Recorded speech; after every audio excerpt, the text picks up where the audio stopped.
It's got a long enough leash tonight here.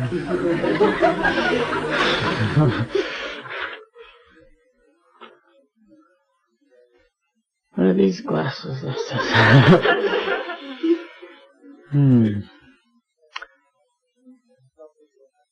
always helpful to go back to basics when looking at a law of the faith, it seems to me.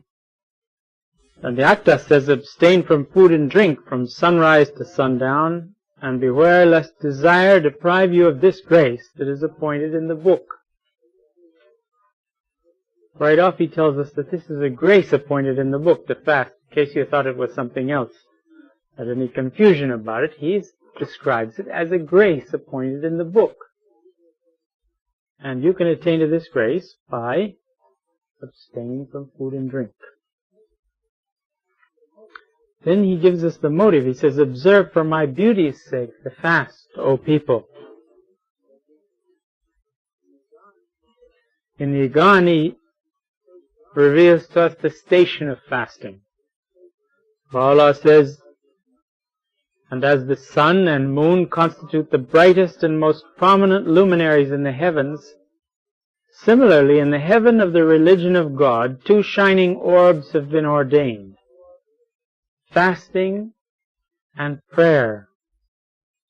And then he quotes a hadith. Islam is heaven, fasting is its sun, prayer its moon. Now the word for prayer here is salat, which is the Arabic term which is only obligatory prayer. It is not any other kind of prayer. So these are two things described here, fasting and obligatory prayer, as the sun and moon of the heaven of religion. And Baha'u'llah repeats this in another tablet, independent of this hadith. He doesn't quote the hadith. He just says that religion is the heaven, and its sun is fasting, and its moon is prayer. In other words, obligatory prayer.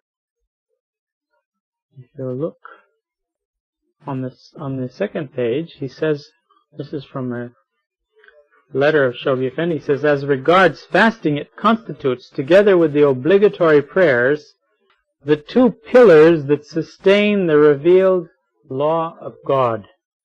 They act as stimulants to the soul, strengthen, revive, and purify it, and thus ensure its steady development.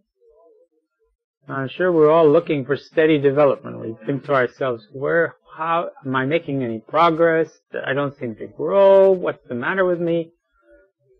Shoghi Effendi is telling us here that if we fast and we use the obligatory prayer, that these act as stimulants to the soul. They strengthen it, they revive it, they purify it, and they ensure its steady development. Far from having to look for 100 other things to make us spiritual, we should focus our attention, refine our vision concerning these two pillars of spiritual life that we've been given. There is nothing that has a higher station or a more powerful influence on the soul than these two laws. They are the fundamental pillars of spiritual life. So how can we explore? How can we plumb the fruits, the depths of these marvelous laws that have been given us? How can we approach them with that spirit of humility, with that spirit of submission which will allow their magic to work in us? How can we keep them from becoming routine? Shoghi Effendi said we should be careful in the recitation of the obligatory prayers, that we don't just simply start repeating them. We should think and dwell on their meanings. It's the same with fasting. If we take the fast, comes to us and we say, well, I'm going to walk through this again. I got through it last year. I guess I can get through it this year. And instead of realizing that here's our opportunity for spiritual renewal, the House of Justice calls for transformation. Here's the greatest means for transformation. We've got the obligatory prayer and we have that going. We're not going to stop it during the fast. or we're going to add the fast to it. So we'll have both the influence of both these forces acting in our souls. Back to the first page, from Questions and Answers, which is a supplement to the Kitab-i Aqdas, the Most Holy Book. Baha'u'llah says, "Verily I say that God has appointed a great station for fasting and prayer. But during good health its benefit is evident, and when one is ill it is not permissible to fulfill them." Now, in case you're not sure whether you're sick or not, and you think you shouldn't fast because you might not feel good afterwards, you can consult a physician. And they can tell you, Shoghi Effendi says, they can guide you to whether it will be good for you to fast or not. But besides that, you can consult your own heart. Because this is a law which is binding on everybody in the world. You can read in the prayers, it doesn't say anything about binding on the Baha'is. It says binding on all men. Baha'u'llah says. This law has been given by the Creator to all the creatures. Now they're really missing out, the ones who don't even know about it, but that's our fault, we didn't tell them yet. We have to keep that process up at the same time. But this is something given to the whole of creation. The whole of this earth and its inhabitants. And we have the possibility now of using the prayers that have been given by Baha'u'llah for this special occasions, thinking about them, meditating on them, drawing out of them some of the significances that he tells us are latent within this mighty law. One of the important aspects of fasting is that while it is binding, no one has the right to ask anybody else why you're not fasting, or look at them like, why aren't you fasting? Or think in their heart, why isn't that person fasting? Leave them alone, that's their business. Paula says nobody in an assembly, no one can draw to the attention of the believers that they should be fasting.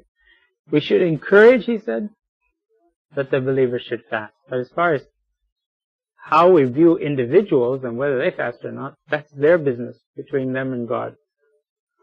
But, again, he warns us, beware, lest desire deprive you of this grace. Desire for what? For food and drink. Pretty simple kind of desire. Abdul Baha'i, in one of his tablets to the friend, says, "Fortunate are ye to have obeyed the commandment of God, and kept this fast during the holy season. For this material fast is an outer token of the spiritual fast. It is a symbol of self-restraint, the withholding of oneself from all appetites of the self, taking on the characteristics of the spirit, being carried away by the breathings of heaven, and catching fire from the love of God." So there you have some goals related to fasting, things you can aim for. Notice he calls it the holy season. The holy season of fasting, the last month of the Baha'i year. The preparation for the day of all days, the day of Baha, of the month of Baha. This Nowruz, which God has given as a festival to those who fasted, prepared themselves. Beside all this, he says in one of his tablets, prayer and fasting is the cause of awakening and mindfulness, and conducive to protection and preservation from tests. I'm sure we could all use that. Very helpful support to our spiritual activities. Cause of awakening and mindfulness. Sometimes I feel like that. What that means is that it awakens you to how asleep you are, and it awakens you to how heedless you really are. You're fasting away and you're saying the prayers and you think something should be happening much more than what seems to be happening. And also it seems like during the fast, on occasions, the qualities that we don't like to see in ourselves come out stronger somehow. They shine, and there they are. Impatience and certain tedious quality that comes over us when we don't eat and fill our faces regularly makes us very upset, and people do annoying things all day long around us, and and the machines don't work right. That usually work right, but they stop working right during the fast. Keys go down when they're not supposed to go down, and things pop up that they're not supposed to pop up. Lots of problems. It provides us an opportunity to exercise self-control beyond the normal call of duty.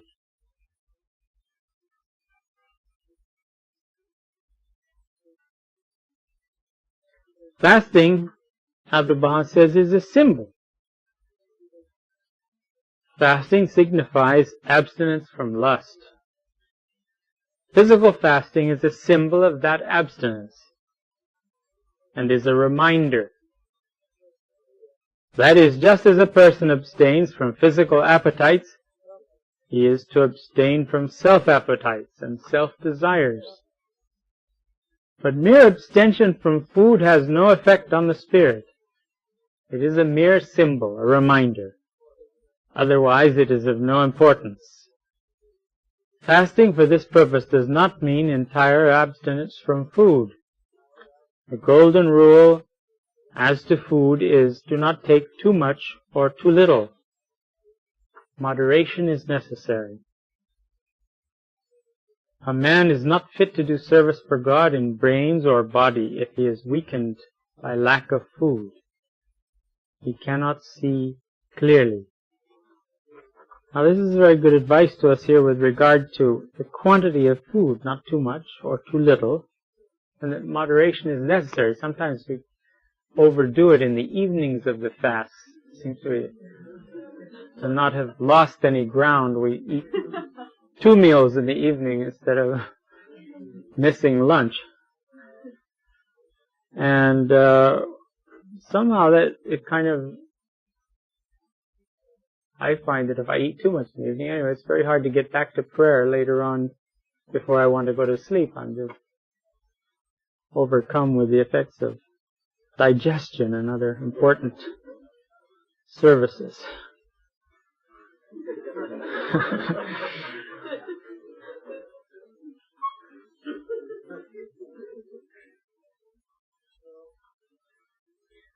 So he has no need of you giving up your food. This is a symbol that he's asked us to accept, so that we will be reminded of what the fast is for. And the absence of food somehow brings this to our attention. Fasting, in one of the table talks, Abdu'l-Baha says, fasting is the cause of awakening man.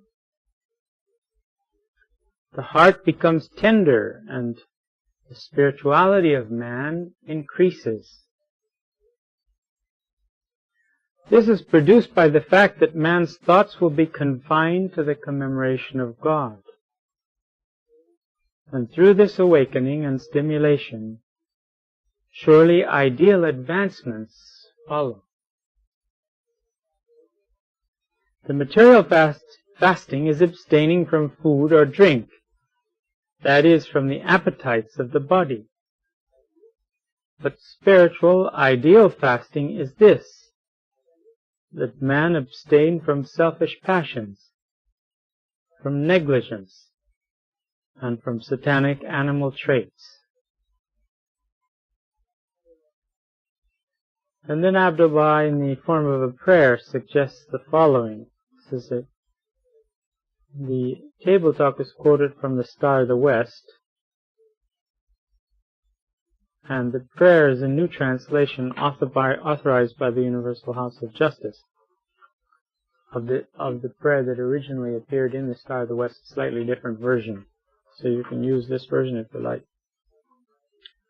O divine providence, as I am abstaining from bodily desires and not occupied with eating and drinking, even so purify and sanctify my heart from the love of anyone save thyself, and shield and protect my soul from corrupt desires and satanic qualities, so that my spirit may commune with the breath of holiness, and fast from the mention of all else besides thee.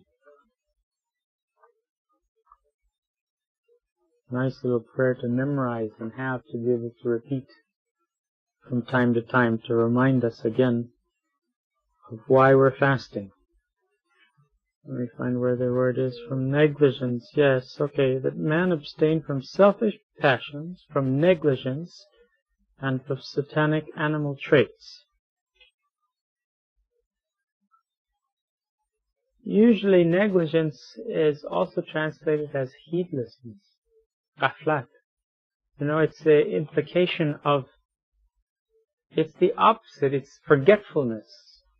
Negligence, forgetfulness, and heedlessness in the sacred verses, as I understand it, are the opposite pole of remembrance.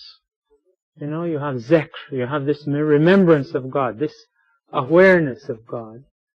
And when you move away from that and face the other way, then you become heedless.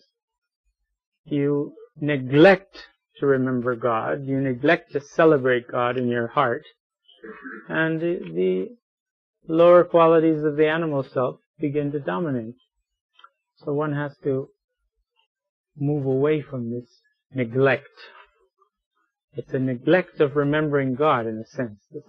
But you may have some other experiences. Does somebody want to comment on that? Negligence. How does that strike you? What is? Trying to manifest the qualities of the virtues. Let's not forget about that. Do not neglect practicing spiritual virtues. Mm-hmm. Any other thoughts on that up to now?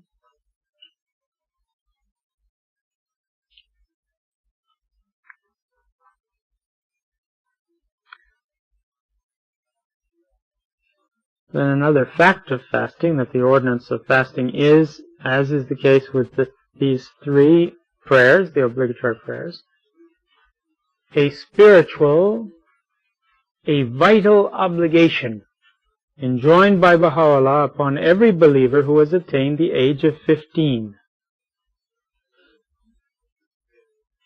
And in a letter written on behalf of the Guardian, he says the fasting period, which lasts 19 days, is essentially a period of meditation and prayer,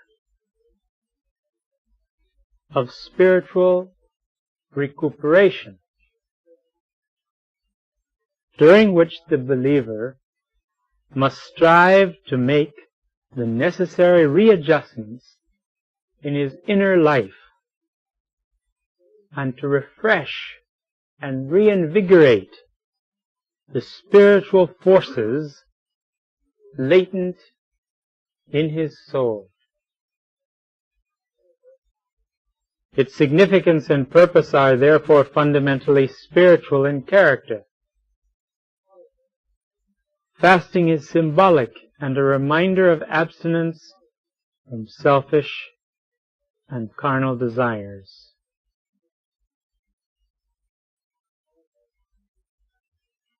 Now I think Shoghi Effendi reveals a lot about the spiritual nature of man in this particular passage. First of all, he tells us that we need spiritual recuperation. There is a returning to the fountain to drink of the living waters, both to satisfy our thirst and to keep us vital.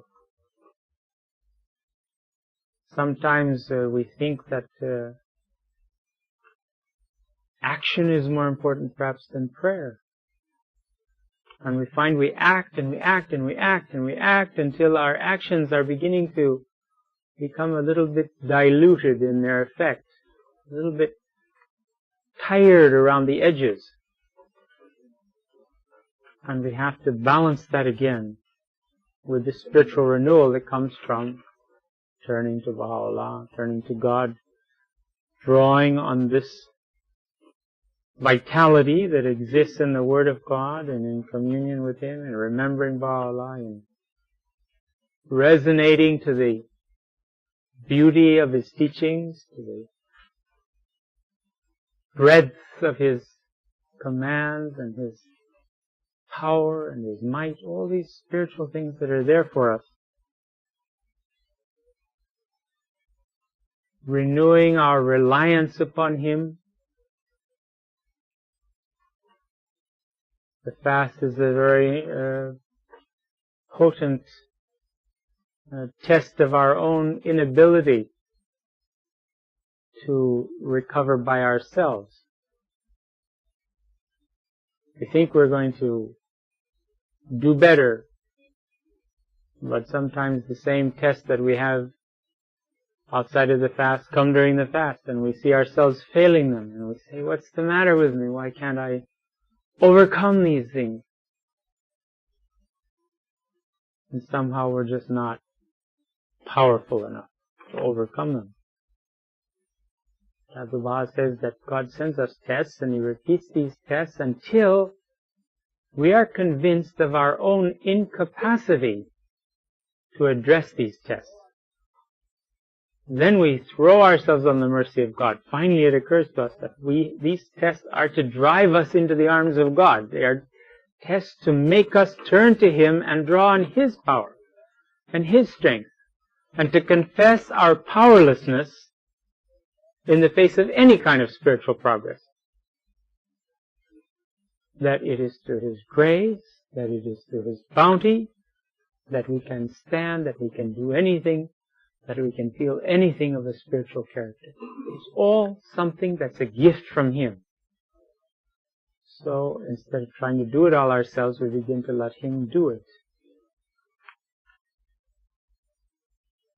Die in Him, that He may live in us. And this is the kind of the essence of all the way out of all of the problems. When we do it, it's so sweet, and we say, oh gosh, I remember this is the way you're supposed to do it. Because we've done it before, probably. We've been through this cycle, and then we gradually, when He makes us, He reinforces us, He causes us to recuperate.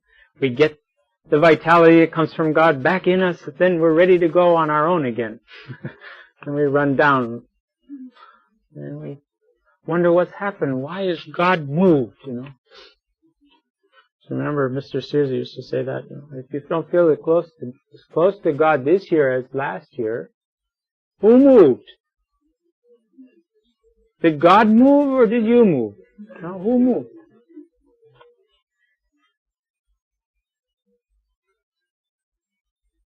It's a very good question.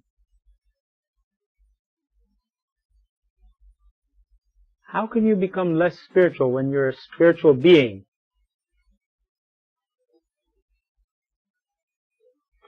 Unless you focus your spiritual attention on material things, on physical things, on daily affairs, to the exclusion of this spiritual renewal which comes through attention to His words and His grace. Now he says here that there be some necessary readjustments in our inner life to make. Maybe you need a pencil and a paper, and make a little list. Start off the fast and say, now, maybe you don't want to write them down. It's too hard to write them down. It's too difficult if you write them down. But you make a mental list so that nobody else will ever find it, God forbid. Refresh and reinvigorate the spiritual forces latent in his soul.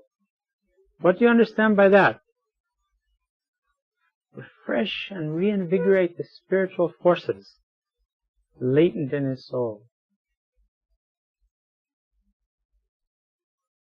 Forces latent in the soul.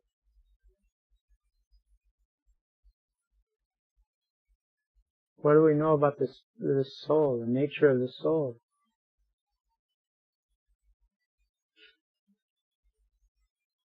Does it make you think of any passage in the writings?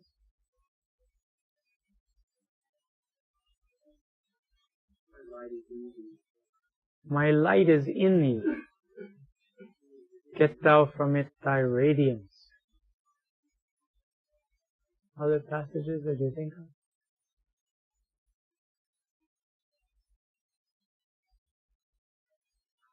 I'm reminded of one that's in a tablet quoted in the Gleanings about that we're like a lamp. We have the wick and we have the oil and the lamp. Everything is there. All of that seems to be the latent force for illumination, but it requires a spark from outside. It cannot light itself unaided, Baha'u'llah says, the lamp of the human soul. And so it is that Baha'u'llah awakens in us the activity. He draws forth from us this potential illumination that He, the Creator, and God, the Creator, has placed within the soul. Now, you remember, I think we've talked before a little bit about the concept of the names, and if you think of the names of God, man is said to be the image and likeness of God. And Abdu'l-Baha, explaining this, says that man is the image and likeness of the names and attributes of God. Since God doesn't have a form that we should be in our form, the image of God, we are in our reality the image and likeness of the names and attributes of God. And then in the teachings it says, it gives us the knowledge that we are all, each human reality has the capacity to reflect all the names and attributes of God, potentially. Whereas he says other created things, not human realities, reflect names and attributes of God, but in one name or several names, but not all the names, not all the possible names and attributes of God. But man has the capacity to reflect them all. And the manifestation has the capacity to manifest them all. And he says even when he doesn't manifest them all, it doesn't mean that he doesn't possess them all. Remember the doctrine in the Gleanings that he explains in the second part of the Gleanings? In the Igan, the second part of the Igan. That if a manifestation doesn't manifest sovereignty, it doesn't mean that he doesn't possess it. But each one is commissioned to reveal that measure of grace which is appropriate to the age in which he appears, and therefore some attributes are stressed to the apparent lessening of other attributes. How is it that we're all different if we're all the reflection of all the names and attributes of God? Is the difference in us the degree to which we reflect these names? Just one dimension of difference. How bright is your light turned up?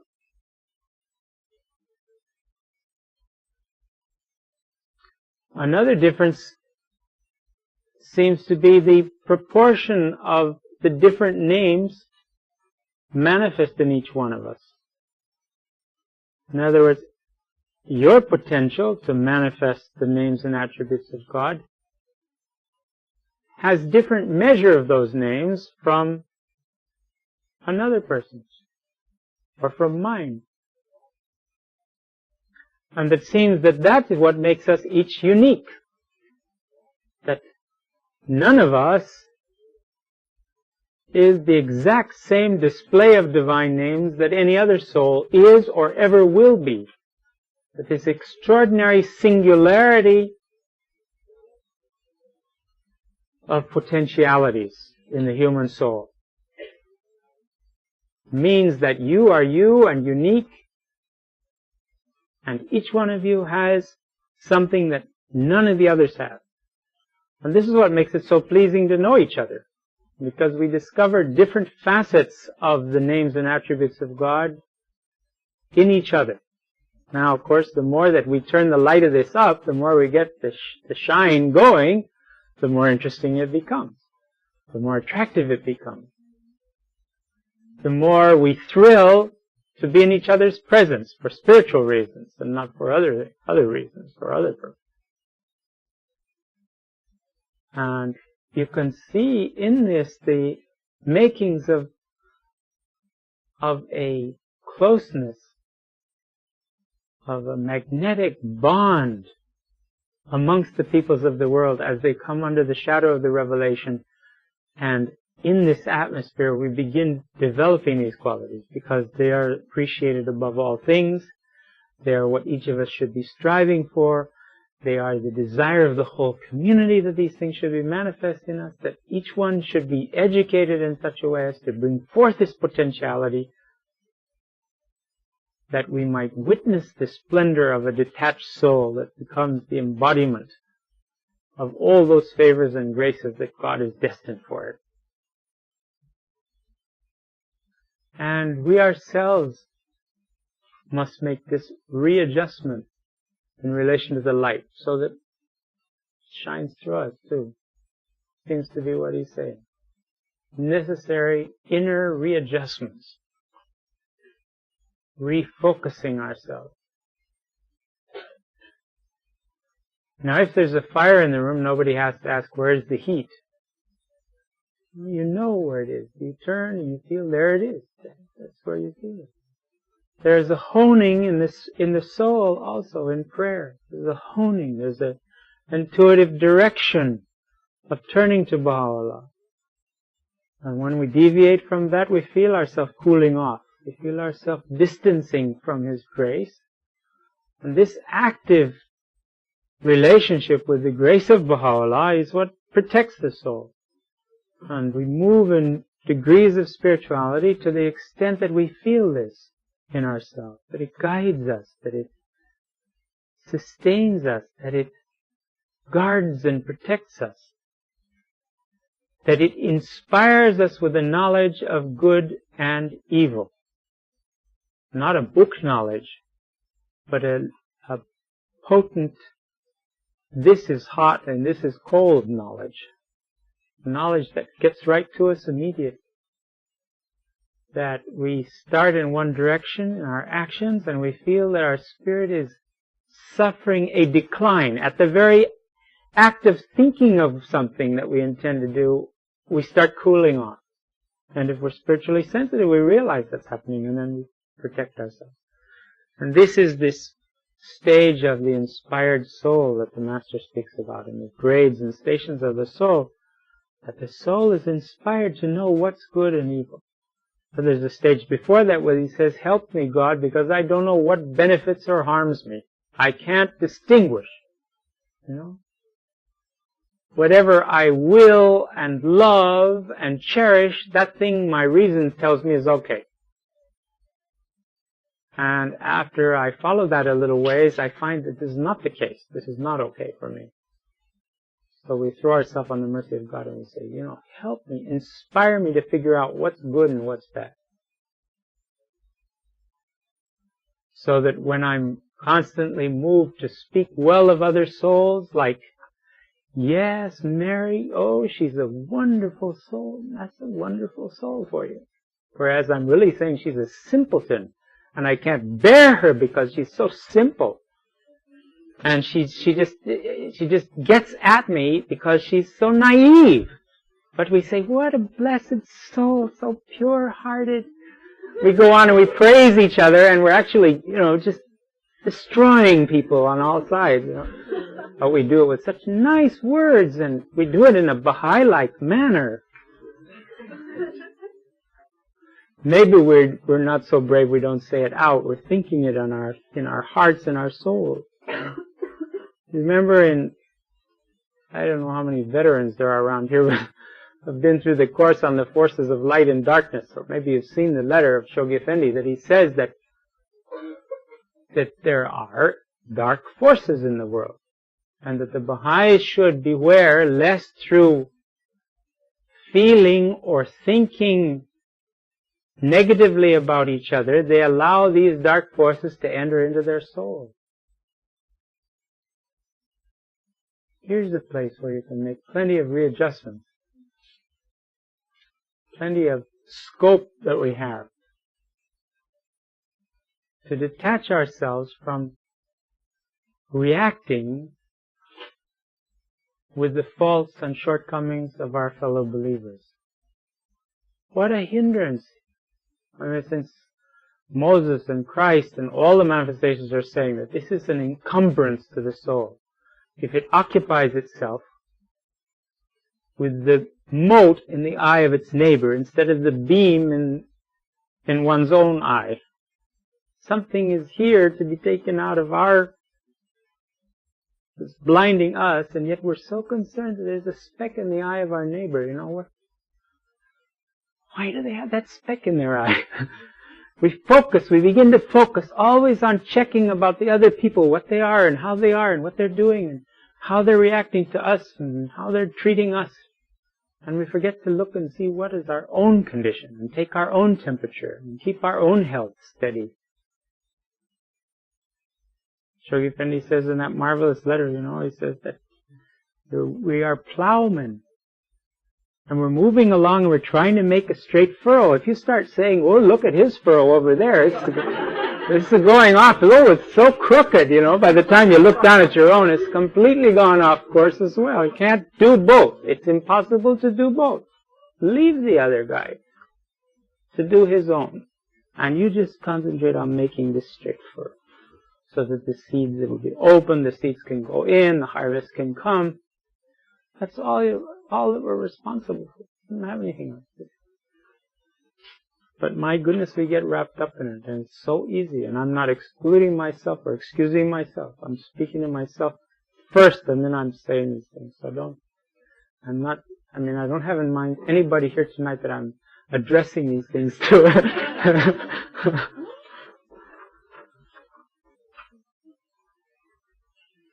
Keeping the fast is enjoined upon all Baha'is regardless of nationality. It's good for the world center, isn't it? Has a very salutary effect both physically and spiritually, and the friends should realize Baha'u'llah never would have instituted it if it were detrimental to the health.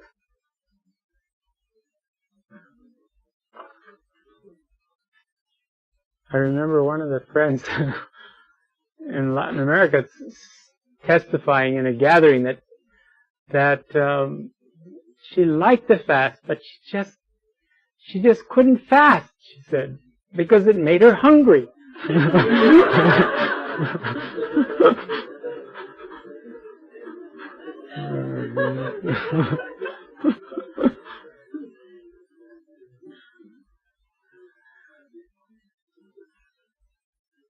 Then you be careful in your teaching work when you're teaching about the fast to explain to the new believers what it is we're actually up to, because I've seen some sincere souls that by about the third day are really flagging, and they never got it straight that you could eat after sundown and before sunup. They're just straight on fasting, Some of the Indian friends, you tell them, and they begin to question, how do you manage,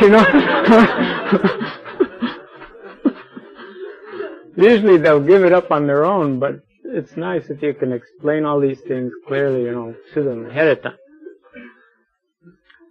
Now, here we are, it's fasting time, and I'm talking to you, and my throat is dry, so I drink this water.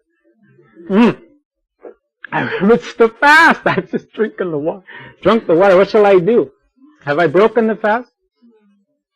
No, fortunately, there's a lovely letter from the Guardian that says if you eat accidentally during the fast, you don't consider your fast is now broken, and that's the end of it, and God will give up on you, and you might as well eat anyway. Just stop eating there. I've spoiled it for today anyhow, so. No, when you become conscious that you're eating and you shouldn't be eating, just stop. It's fair enough.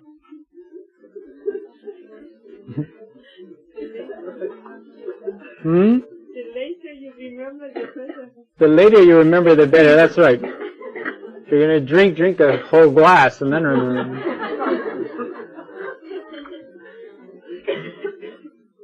I remember when you're in a school setting, and when you're so used to going from class to class and drinking at the drinking fountain every time you pass by, it's just an automatic kind of a thing. It's terribly tempting, and you just forget, and you suddenly realize, uh-oh. What about the other mechanics of fasting?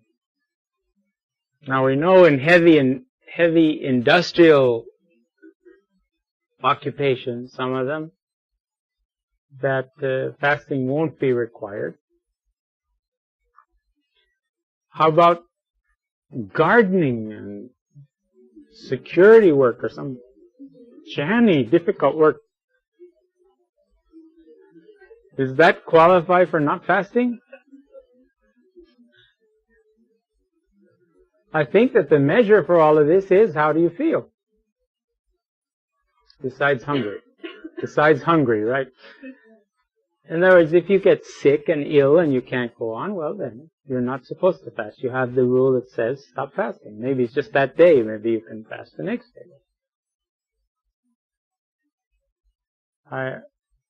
The letters of the Guardian say that the House of Justice in the future will have to define which professions. But again, it's left to the individual. So there is a measure in the individual about how far you push yourself. But the purpose is not to make oneself ill or physically weak, as the Master states clearly here. The purpose is the spiritual recuperation.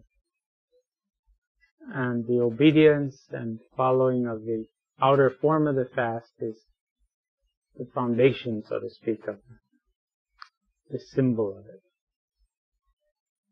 Any other thoughts? Now, you've read just as much about fasting as I have, I'm sure. Some other things we might mention? That's true. It's left to the individual. You're exempt. The fact that you're exempt doesn't mean that you have to take advantage of the exemption. And there are Baha'is over 70, that fast over 70 too, because they don't want to lose the benefit of it, even though they're exempt. You don't have to do that. No, there are no obligatory prayers either for the fast. But there are the prayers for fasting that have been revealed, especially for use during the fast. And Shoghi Effendi commends us to use them. We have some of them translated. There are many prayers for the fast we don't have translated, but we have many really, long, very wonderful prayers for the fast to use. And all of us should know which ones they are if we're coming from an English background and we don't have the Arabic and Persian ones. And you'll notice that there's a section in the prayer book that if you have this U.S. prayer book, and most of the prayers for the fast are in here. There's one which refers to dawn and has the repetitive verse over and over at the end. Thou seest me, O my God, holding to thy name, the most holy, the most luminous, the most mighty, the most great, the most exalted, the most glorious, and clinging to the hem of the robe to which have clung all in this world and in the world to come. This is a very interesting prayer to study as well as use it as a prayer. For instance, in these various 14 paragraphs or whatever it is we have, he says, I beseech thee by thy mighty sign, by the splendor of thy luminous brow, by thy most sweet voice. Make a list of the things through which Baha'u'llah has us beseech God. And then make a list of what he asks through beseeching you through that, what result does he have us ask for? Here it is, to draw me ever nearer to the threshold of thy door, and again to suffer me not to be far removed from the shadow of thy mercy and the canopy of thy bounty. Make a list of them. Show them in sets, so that they become real for you, so that you don't miss them as you're reading them. Of course, there's the beauty of the rhythm of the prayer in itself, too. Then you have another shorter prayer just after that, the one that mentions the frequented fane, and also has reference to the supply them then with the hidden gift thou didst ordain for the choicest among thy creatures. Very suggestive verse here. What are we talking about here? You might want to take the concordance of Baha'u'llah and look up gift and see what other uses it has in the writings. He says that he has endowed every moment of these days, every hour of these days with a special virtue.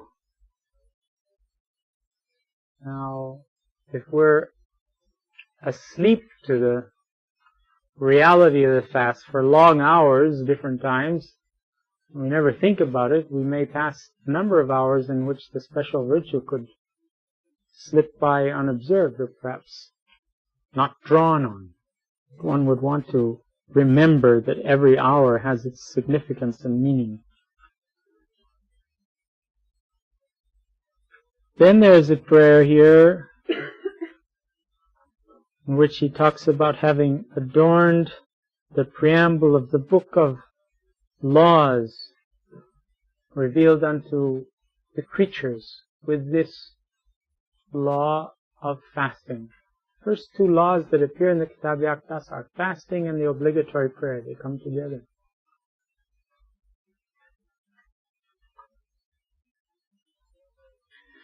And then there's a longer prayer.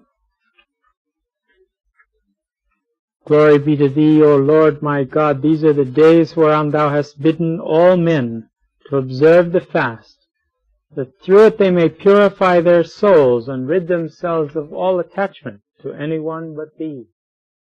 Again, in these prayers we have the affirmation of the significance and purpose of fasting. And you can list all the various reasons and motives that Baha'u'llah gives in the prayers for fasting.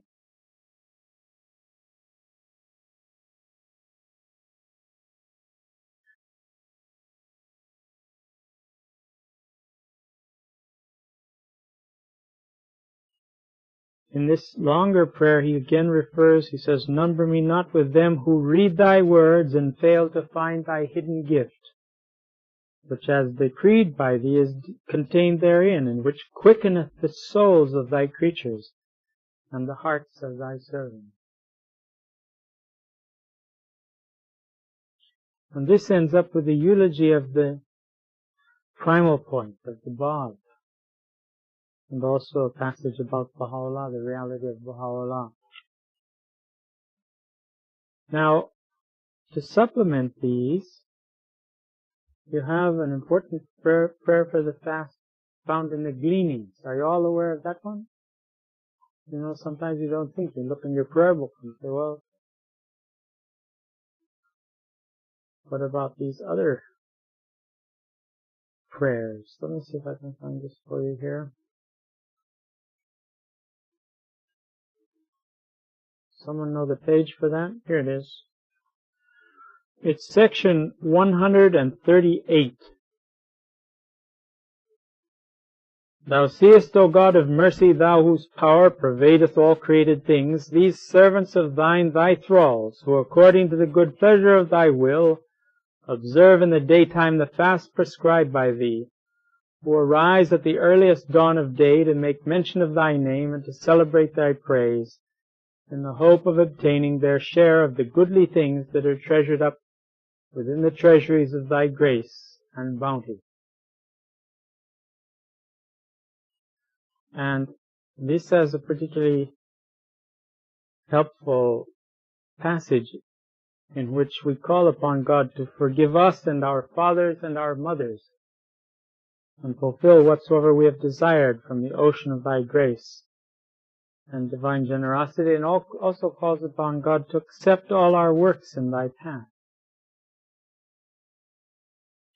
So either you get a Xerox copy of this, or maybe copy it in a little prayer book. Sometimes people make up their own little prayer books for the fast. You gradually copy the prayers into it. You have it for this fast and for the next fast, and you put all the prayers there together. In prayers and meditations, there is yet another long and very important prayer for the fast that isn't found in these other books, and that's prayer number 178.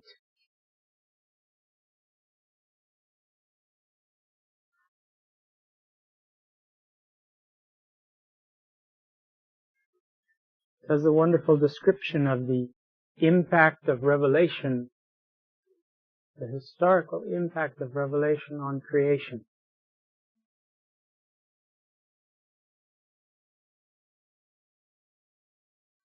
In the third paragraph, we find Baha'u'llah says, I testify that no sooner had the first word proceeded through the potency of thy will and purpose out of his mouth, and the first call gone forth from his lips, than the whole creation was revolutionized. And all that are in the heavens and all that are on earth were stirred to the depths. Through that word, the realities of all created things were shaken, were divided, separated, scattered, combined, and reunited, disclosing in both the contingent world and the heavenly kingdom entities of a new creation, and revealing in the unseen realms the signs and tokens of thy unity and oneness. Through that call thou didst announce unto all thy servants the advent of thy most great revelation and the appearance of thy most perfect cause. Goes on to, continues in that prayer. A very important prayer, a very beautiful thing. And again, this one also ends up with eulogy of the primal point. Do thou bless, O Lord my God, the primal point, through whom the point of creation hath been made to revolve in both the visible and invisible worlds, filled up with mysteries, important things. So I hope you'll remember that one too, 178. If you've got the British Prayers and Meditations, it's on page 225. It's easy enough to find by the chapter heading or the section heading.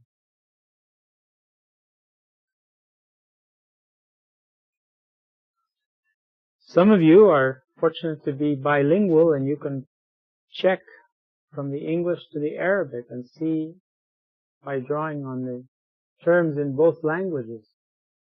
You can discover things about the meaning of these verses in English. This is one of my old prayer books. I go back to it for the fast because I've written all kinds of little transliterations of Arabic terms and phrases in it. But when I couldn't read any Arabic or Persian, I'd ask somebody about it, and I'd put these in there. And then as I read them, gradually I learned these things, and that helps now for looking at other texts. Particularly this phrase that I read earlier to you, thou seest me, O my God, holding to thy name. If you're good at language, you could learn that in Arabic, just the refrain. It's a beautiful thing. It repeats the names of God. If you know this, the most holy, the most luminous, the most mighty, the most great. And this is, you'll find that there becomes immediately the name of Akdas, for the holy, the most holy. Kitab Akdas, Akdasil Anbaril Azil Azamil Aliyul Abha. It has the name of Abha at the end too. So this gives you excuses to have interlingual study sessions on the prayers for the fast. Discover secrets about it. I think basically this is the whole point of this period is to feed ourselves more spiritually than we do most of the other time. And we have more time. We're not busy cooking all the time. we should have more hours for it. Now, does anyone want to say anything about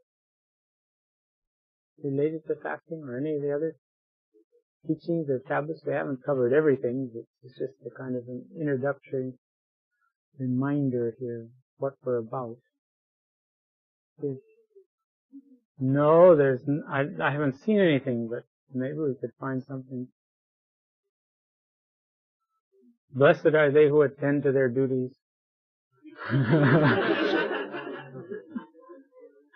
Now, you're lucky if you have the kind of a job that requires this, rather than having chosen it as some of the Muslim communities are wont to do. They turn the whole period of the fast upside down. Everything's closed during the day, and at night they sleep during the day, and at night they have festivities and eating and lots of gatherings and things.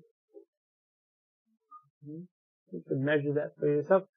Also, someone who was ill had said, well, I feel so bad to be missing the fast. And Shoghi Effendi said, there's no reason why you can't use the prayers for the fast during the fast period, even though you're not physically fasting. So if you find yourself sick or in some condition where you're not able to fast for some particular health reason or the other, you could still use the prayers for the fast, because it's something beyond your control. If you're ill or fast makes you ill, that's another problem.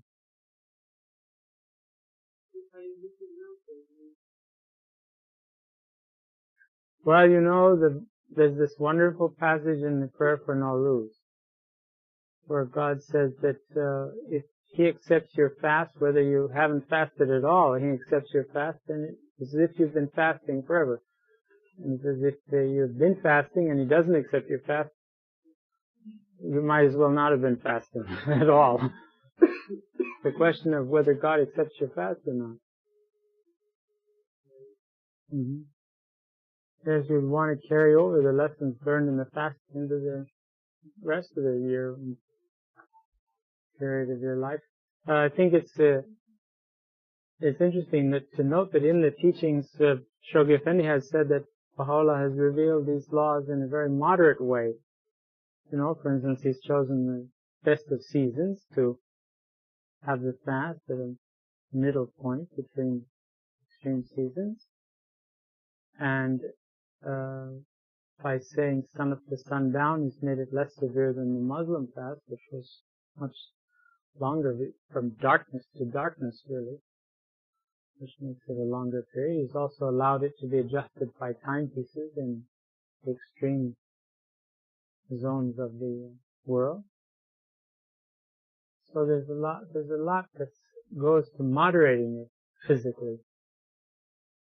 But we know that spiritually now the maturity of that side should really come out in this dispensation. Which remain with that. We wish you all a very happy fast, fruitful fast. What do? We usually, what time are the dinners? And we have our class here at 7:30. I think it works out. It's a little tight for those that are eating at the seat. But there's only one shift, isn't there, of meals at the seat at all?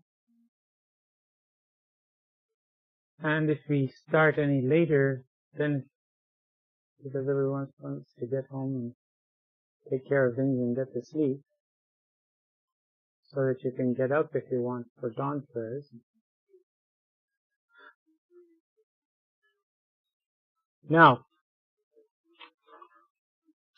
let me see here, a few little tidbits more, and then we'll finish.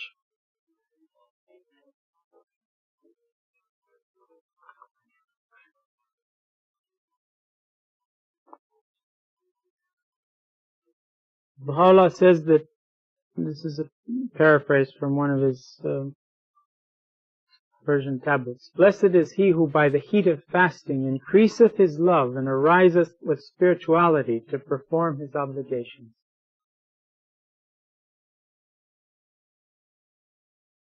And he says that he's made fasting as light for the inhabitants of God's realm, even as He's made obligatory as an ascent, a means of ascent for the servants who believe in His unity. And he refers to this, he says, I beseech thee, O my God, by these two most great pillars, obligatory prayer and fasting, which thou hast made the glory and honor of thy created beings, to protect thereby thy faith from the mischief of the deniers and the plottings of all the evildoers.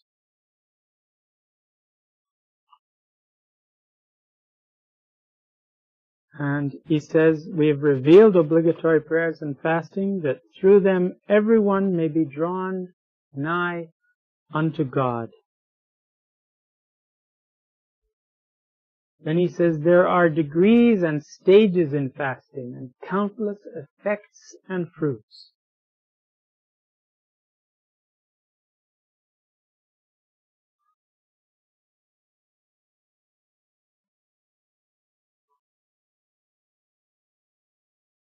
He says that this fast is again the most great means for the training of the soul. The most great means for the training of the soul. In it are hidden wisdoms and benefits. Exalted is He who hath instructed His servants to observe it.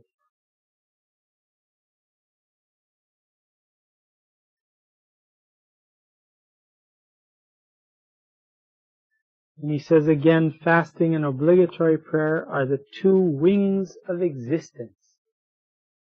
Two wings of existence. Blessed is the one who soareth through them in the heaven of the love of God.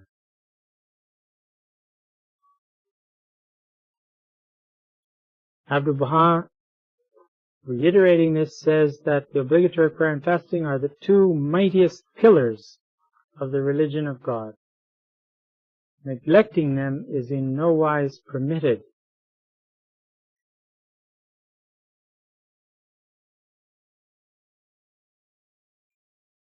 Then he says, fasting results in the elevation of one's spiritual station.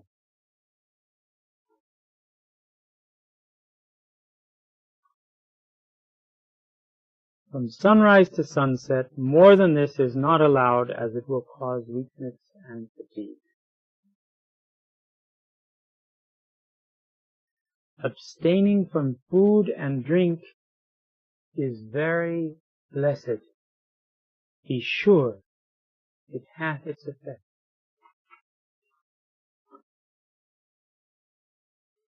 Okay, happy fasting. We'll see those of you that are in the mood next week for some more immortality.